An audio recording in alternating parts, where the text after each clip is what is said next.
Hi, I'm Stan Goldstein with Kates-Boylston Publications. As part of our KB On the Road live series, I'm glad to be joined by Darren Crouch, President of Pathogens International. Darren, thank you so much for joining us. Thank you, Stan. I appreciate it.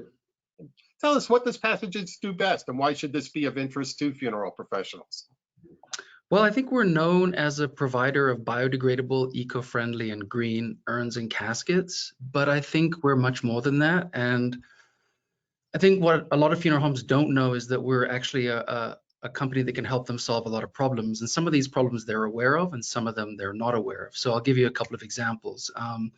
When we first founded the company, one of the problems that we found, because we have some of our ownership in the funeral business, was that families were coming in. They obviously had disposable income, but it didn't matter what selection of urns we had, how we priced them, how we merchandised them. Families were not buying urns, and they were leaving with a plastic box or a cardboard box back in those times. And so we created a product line that could actually help funeral homes offer something of value to those consumers that was meaningful to them, would allow them to create a meaningful service, was functional, was also eco-friendly, but probably most importantly was profitable for the funeral director, and they weren't giving away cardboard or plastic boxes. So, that's one of the things. The other thing that we've really focused on over the last several years is cremation. I talk to funeral directors all over the country, and this may or may not be considered to be in our wheelhouse, but we talk to funeral directors, and I ask them, what products are families selecting for cremation of the body. And I have funeral homes that are doing 1,000 cremations, and 3 people are selecting anything other than a cardboard container. And I know a funeral director will look at that and go, well, I buy that thing for $12, $15, $20, and I sell it for $100 or $200, and it's a great margin. But we actually have products, and I think we'll talk about them a little bit later, that can actually help you sell something that you can feel good about. You can feel proud to put a loved one of a family member in there, and you can actually generate more revenue and be more eco-friendly. So, I think one of the things that we're really focusing on is partnering with funeral homes to help them solve problems as we transition from, an industry that is, was 60-70% traditional burial to an industry that's probably 60, 70, 80% cremation. And that poses some very interesting problems. And if funeral directors are not paying attention, they can get caught by surprise. Right. And following up on that, you're known for biodegradable and sustainable products, but you also have interesting cremation container options. Would you talk about those? Yeah. As I mentioned earlier, we identified cremation, in particular cremation containers, as being a real issue in the industry. We talked to funeral homes around the country and found that most funeral homes didn't have anything but cardboard at the under 1,000 price point. So if a family walked into the funeral home, they might encounter a $95 or $195 basic cardboard box. They may go up to a $295 transporter, which is basically cardboard with a printed veneer.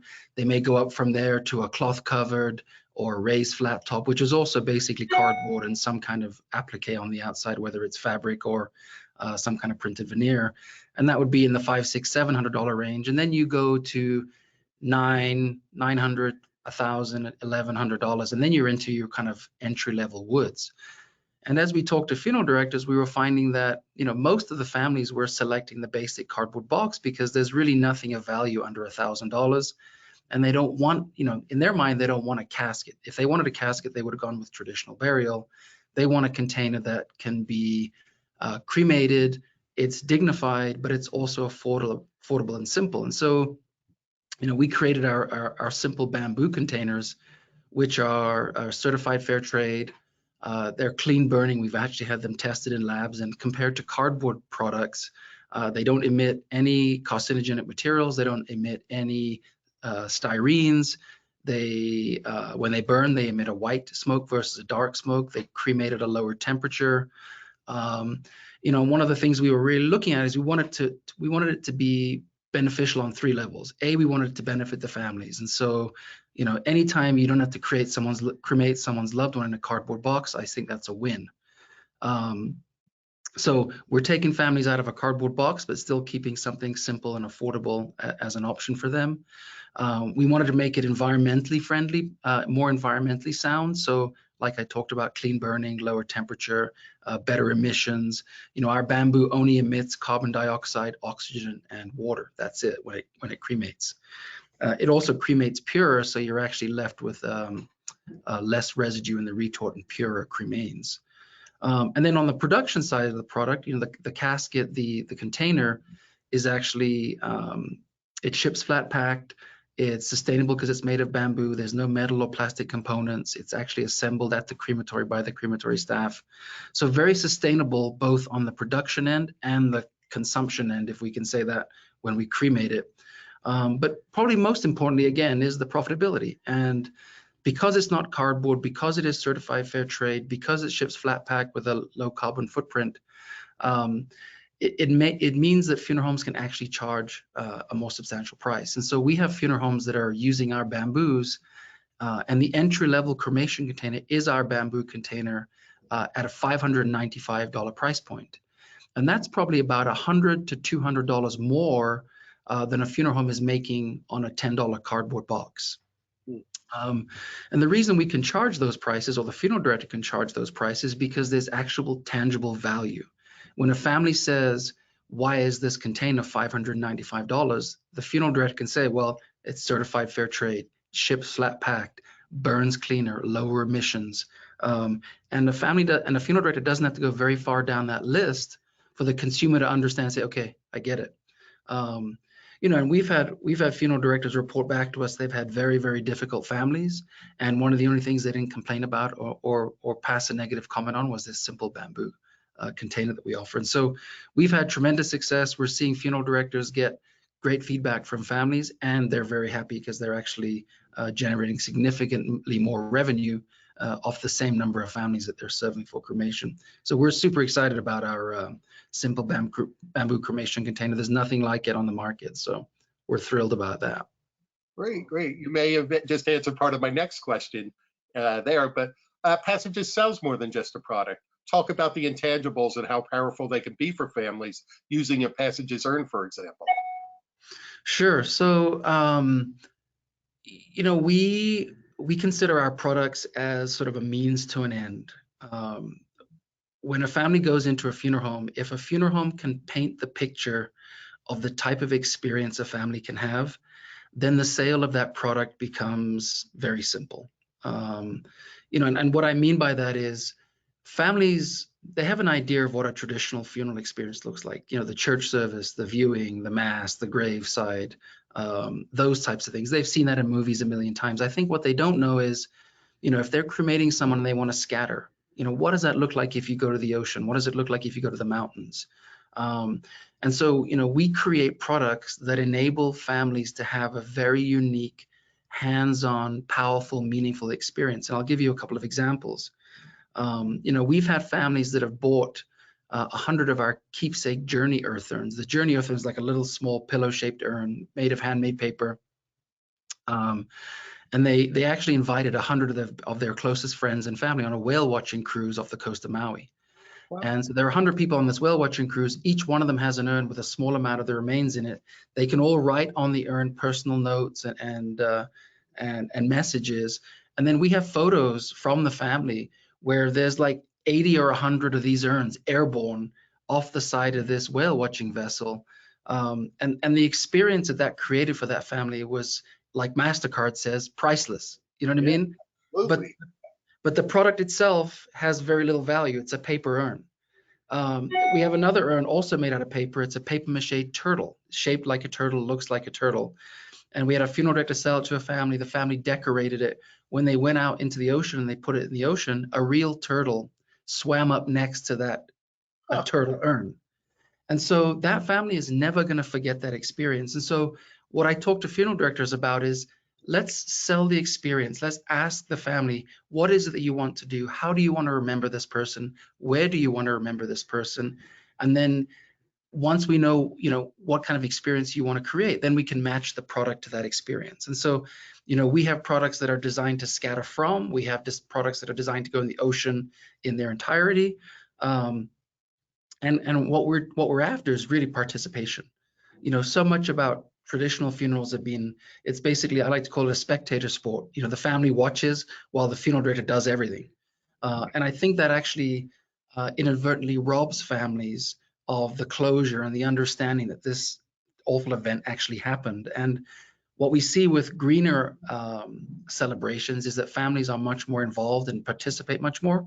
And I think it actually helps them come to terms with the grief much quicker. And I think, American funerals, the intention was good. The intention was, hey, let me solve this problem for you. But the inadvertent consequence of that was, boy, what happened 3 days later? It's done. It's like, boy, it never happened. And really, we need to process that. And some of the things that we've done over the last 50 years, I think, rob people of that healing opportunity that a bit more hands-on, a bit more participation enables. Yeah, some wonderful experiences there you talked about. You mentioned fair trade a couple times earlier. Would you talk about that and how it's going beyond sustainability and eco-friendliness? Right. Yeah. I mean, obviously, we're known for sustainable and eco-friendly products, but fair trade designation really speaks to much more than that. And as a company, we want to do good on many levels. I mean, we want to do good for the environment, and we're already doing that in terms of the products that we offer.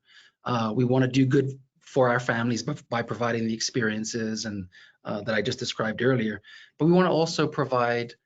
We also want to leave a community that we work with better than we found it. So, for our staff here in the U.S., we want to pay above average wages. We want to provide opportunities for growth, but also in our overseas facilities, many of the places that we produce our products are third world countries, and you can't just go to the store and get something. Many of the staff that we hire barely can read or write. They can't tell the time. Sometimes they can't deal with issues and they're taken advantage of by lenders and these types of things. And so we have staff in-house overseas that actually help our employees with that. We actually teach them to read and write. We teach them skills that if they were to leave the company, they can help better their economic opportunities, because many of the places that we produce these products are economically disadvantaged areas. And so, we want to make sure that overseas we're paying living wage, and typically it's about 30% above the wages in those areas. We want to make sure that we employ equal numbers of men and women. We want to make sure that we're not making people work, 12, 15, 20 hours a day. We want to make sure that we're not employing child labor. We want to make sure that there's visibility in the supply chain, and we know where things are coming from, and that we're paying a fair price for those things, so that those people can better themselves as well. And so, there's a lot more than just supplying eco-friendly products and biodegradable products. It's really more about having a social impact, and can we leave a community better than we found it? Right. And what are some of the concrete and immediate steps that funeral homes can take to better serve families and increase profits? Well, I think if you're looking on the earn side, I mean, I would definitely look at the data. Kates-Boylston has some new data out. Several of the other associations have some new data out. Scattering is huge. If you look at some of the data on scattering, a significant number of families, I would say between 50 and 75% of families ultimately intend to scatter or will scatter.